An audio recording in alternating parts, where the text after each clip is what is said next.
Jerusalem mà râu bụi ta ca rồi môi ông nu kha kheo tin ren te tuar zo vi ni sual te chan tam na Calvary ta nga an se tong crossa alo thi cross thu chu boral me te tan chua ana ni si a ke ni chan dam me te tan chua Pathian thil ti theina lo ni e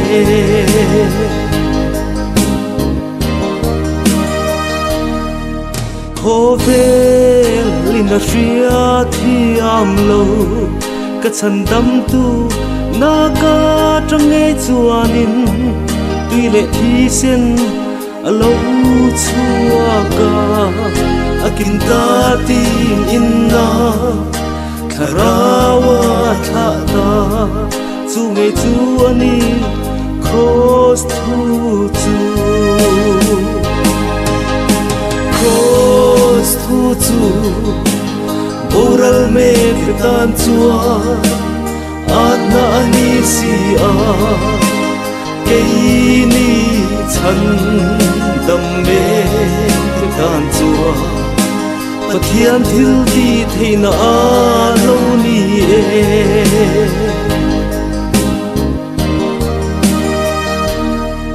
Ava lu min lan na tui le thi sen le khara wa lo chua ka thiam min chan tir tu alo ni e khoveli ten an ria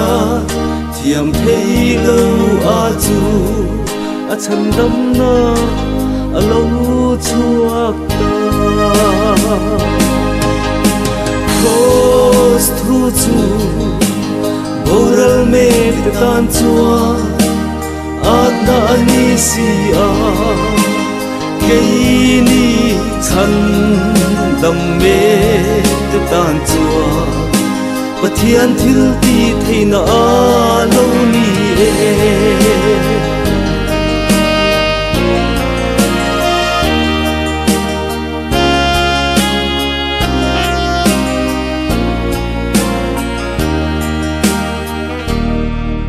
Ava lu min tlan na tui le thi sen le khara wa lo chua ka thiam min chan tir tu alo ni e khovel mi ten an ria thiam thei lo a chu a chan dam na alo chuak ta